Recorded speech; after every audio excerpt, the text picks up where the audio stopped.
gi saway o gibaharan sa Ginoo nga silutan ang mga tao nga nagsimba sa mga Diyos-Diyos. Dingay mong tupad inawa ka maghimog Diyos-Diyos. Idolatry ba? Nya unsa may usas mga Diyos-Diyos nga gimensyon Diyos Ginoo, kanig yung plata o bulawan, kining bahandi sa kalibutan. Mao ginay atong kasagarang simbahon, atong tahuron, atong pasidunggan, atong panalipdan, atong palambuon, kana gyung bahandi nga kalibutanon. Lingay mong tupad ina naningkamot ka mudaghan imong kwarta, mo na imong paningkamot ron. Oy, maora ba ginay ato niya wa na ganitay kwarta, hala problema gyud, problema, pero di gyud maproblema nga wa na siya Ginoo. Wa kayo na problema nga wa na siya Ginoo, wa na simba-simba, di na magrosaryo, di na gani mo basag Bible, dili na gani mo kumpisal, wa man gani kasal, gapuyo-puyo ra, wa gyud maproblema. Ang problemahon gyud asa kog kwarta, asa kog kwarta. Di ba naman tay kantang seek first the kingdom of God? Ang pangitaon gid unta nato ang gingharian sa Ginoo, ang presensya sa Ginoo, pastilan ang pangitaon, ang kwarta naman hinoon. Namo na. Nya unsa may sunod? Inigsigi na tog pangitag kwarta, ang sunod mahitabo mag-away ta. Kusog na kaitang manaway sa atong isig katao, labi na gyud og atong gitan-aw nga murag mas makakwarta kay kanato. Mao na gitawag og business competition, political competitions, clerical competitions, kaming mga pari ana. Unsa hinungdan kasagaran among maawayan og inyong maawayan og atong maawayan, kana gyung kwarta. Hangtod mo sangko na gyus gubat. Para aning gubat karon Russia o Ukraine, Hamas o Israel, ang usag yung dako kay diha nilang rason nganong gagubat na related gyus bahandi kwarta. Mao ra gyud na. Nganong mag-away ang banag asawa, tagsara kayo mag-away nga mag-ilog sa paghigugmaay, kasagaran yung awayan kwarta gyapon. Tinuod dili nya kanus aman ta mohonong ani. O na nga diri sa atong kuan dinhi sa atong tubag sa Salmo nga nag-ingon ta ang balay ni Israel nagasalig sa Ginoo. Pasabot ang katawhan sa Dios, ang mga tao nga tinuod yung mga matarong wa magsalig aning kwarta o bahandi sa kalibutan, ang gisaligan ang Ginoo. Nya kon sa atong pagpaningkamot ang Ginoo na may atong number 1 nga sundon o gisaligan, una relax tang magpuyo aning kalibutan, wa tay ratol-ratol. Si Kristo relax ra kayong ni alagad sa katawhan o nanudlo sa katawhan. Naidadon niyang masakiton, mga giyawaan, iyarang ayohon. Ginganlan siya amigo sa to? Pangulos mga yawa, iyarasang gidawat. Basta sige lang gisiyag pagula og yawa. Pasabot kay Ginoo may gisaligan, dili ta matandog sa mga bati nga komentaryo gikan sa atong isig katao. Gilain na sang lingi sa imong tupad ing na dili ka masuko kung libakon ka. Di ka maratol. So nga naong nato dali kay matakdan inig libak yun ikadungog ang gilibak pa putak-putak sa dayon. Ana mao na atong kuan nganong dali man ta maratol kay nagsalig man ta nato, nagsalig man ta sa atong kaugalingon. Nang niingon sa diri ang inyong Dios-Dios mga bulawan og plata hinimo ra ni sa inyong kaugalingon maliwat ra sad mo ani. Ngana no? Ana karon ato nagyong usbon ang atong panghuna-huna musalig tas Ginoo. Nya kun musalig tas Ginoo magsunod na ta sa iyang kabubuton ug unsa may kabubutos Ginoo kinahanglan atong higugmaon alagaran ang atong isig katao dili ang atong kaugalingon. Lingay mong tupad na alagaran ti ka sugot ka ana alagaran ti ka sugod karon sugot ka ana nya mo ingon sa na siya ako lay alagad nimo mao na magkuntis na tag-alagad nya kay magkuntis na mag-alagad magsige na taghimog mga maayong butang diha sa katilingban apil na ning paglimpyo sa ato mga kanal aron iniguan og dako dili mo baha nya ang ato mga government officials tarungo na nila mga drainages dagko na nilang drainage ila nang panguhaon kanang nga nagpuyo anang daplin anang mga sapa og mga sapa-sapa haron nga dili magpunay labay anang mga basura diha anang sapa og mga kanal hantod mo clog up purti na gid hinoong tubig manaka nas balay tubig manakas balay murag na ibuot no adto pa kusina mag-agi ana nya reklamo dayon ta alam kalamidad ana unya nay dili makalamidad nga wa man ta maghigugmaay gasiguro ay naman lang ta ana mo nang mag-alagaray ta nabit may tag arang-arang sa nisiyag ma-income niya dili unta business nga makapahimos ra ang employer ang employee magkamang sa kalisod dito sa ubang nasod labi na ka na mga nasod nga atong gitan-aw nga mga first world atong tanaw atong gitawag og first world ang ila dito mga empleyado inig humagtrabaho mga usa ka tuig basta dili lang gyud bisyoso dili lang gyud kanabang kuan kay ba careless kayo nga mogamit sa iyang kwarta duna na sila'y house and lot nga mapalit nya makapalit pag yung sakyanan after mga 1 year 6 months to 1 year dinis ato ni-retire na lang utang lang yapon ang giba hasta ang retirement nga nadawat di papaigo usahay ibayad sa tanang utang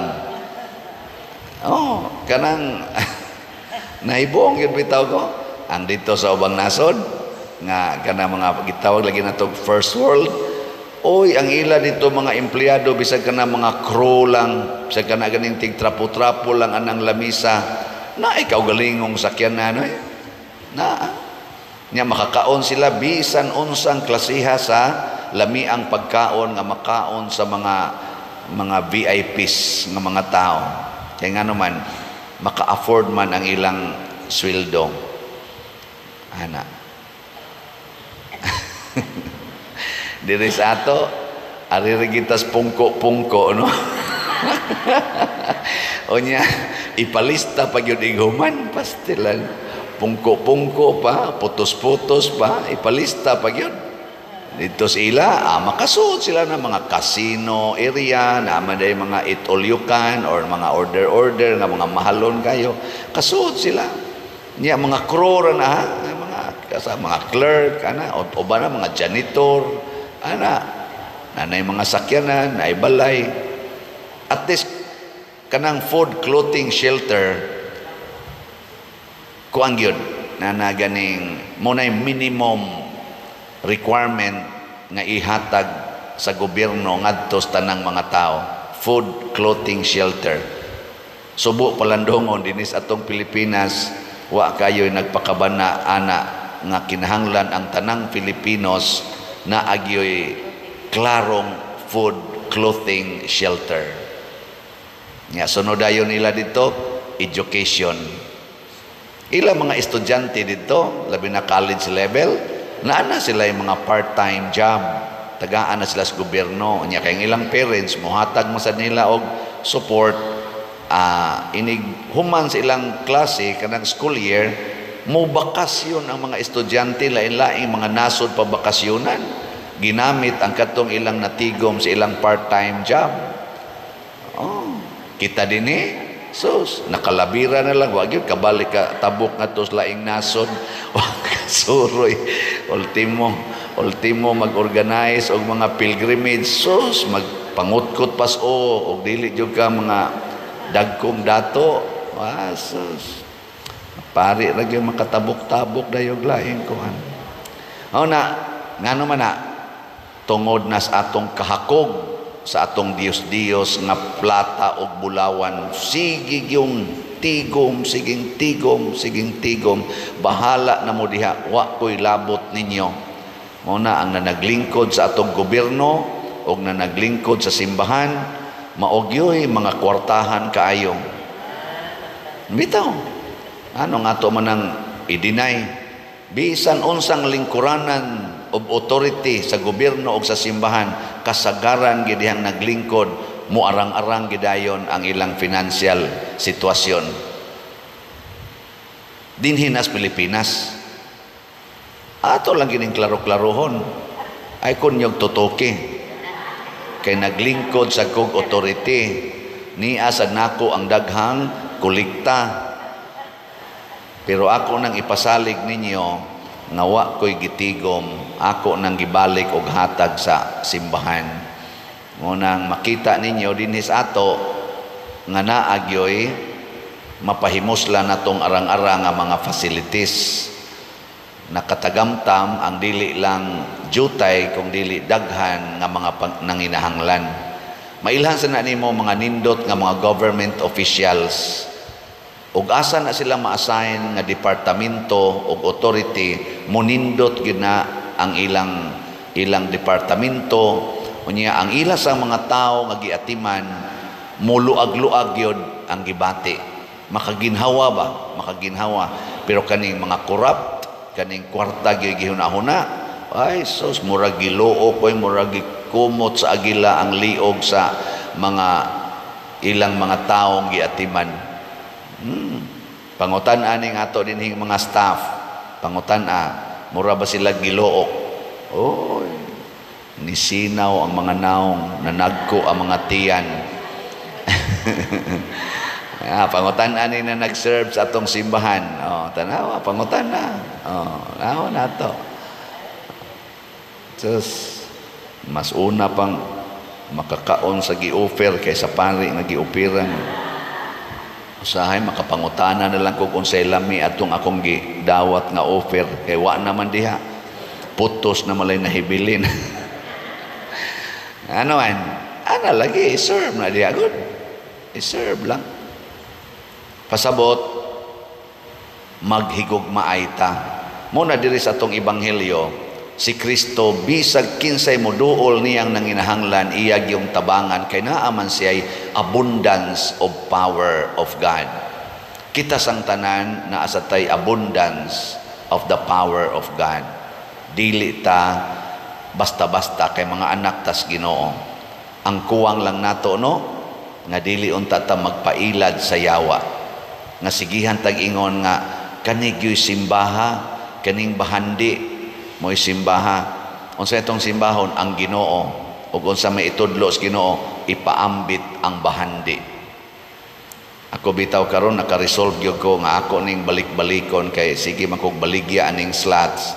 Ako na lang sa ning balik-balikon nga unsaon ninyo pagpadala og kwarta nga online nganhi sa atong simbahan. Okay lang ang actual mong muhato dinhi sa inyong donation, pero online gani kanang kwarta padala, bank to bank, GCash, ayaw kay mo kumpiyansa kay imbis ang atong mga kaigsuonang naminaw nato nga mutabang sa pagsangyaw sa maing balita, mag-scammer naman hinoon. Ilad-ilaro naman o nga ito isig katao, gamiton ako ngan, gamiton ang akong naong, gamiton ang akong misa, aron maka pangilad sa uban.